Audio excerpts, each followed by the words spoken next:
Башкортостанда агымдагы елның 1 мартыннан башлап якташларны берләштерү, һәр яклы элемтәләрне саклау, кече ватанга ярдәм күрсәтү мөмкинлеген тәэмин итү максатында Атайсал кече ватан проекты эшли башлады. Ул республика халкының туган җир язмышына битараф булмаган меценатлар ярдәмендә йөзләгән һәм меңләгән проблемаларын хәл итәргә ярдәм итә. Проект республика башлыгы Ради Хабиров инициативасы белән башлангыч алды. Әлеге программага илешләрдә беренчеләрдән булып кушылды һәм кече туган ягына ярдәм итеп, җиңүчеләр исемлегенә керде.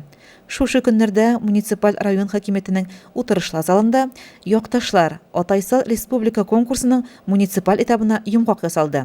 Анда районның киң җәмәгатьчелек вәкилләре чакырылган иде. Районда әлеге конкурста 70-кә якын якташыбыз катнашуы билгеле булды. В конкурсе участвовало 68 уроженцев Илишского района.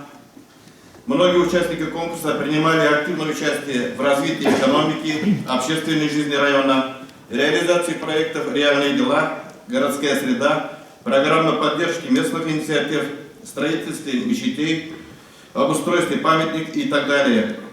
Победители конкурса были определены рейтинговым электронным голосованием. Проект йомгаклары буенча Илеш урман хуҗалыгы предприятие директоры Федрат Якупов Атайсал, район үзәк дәваханәсенең баш табибы Разида Гатаулина сәламәтлек, Әнвәр Абдуллин исемендәге Дөмей урта мәктәбе директоры Әхсән Насыйбуллин мәгариф, Муса Гәрәев исемендәге кооператив рәисе Илгизәр Хәмидуллин авыл хуҗалыгы, Рәзил Мусин исемендәге җәмгыять директоры Зифкат Сәйдгалиев шәхси эшкуарлык номинацияләрендә җиңү яулады. Җиңүчеләргә дипломнар һәм медальләр тапшырылды. Якташларыбызның туган җирендә эшләгән изгелекләре үзләренә меңе белән әйләнеп кайтсын. Айгөл Муллаянова, Илеш телерадио компаниясе.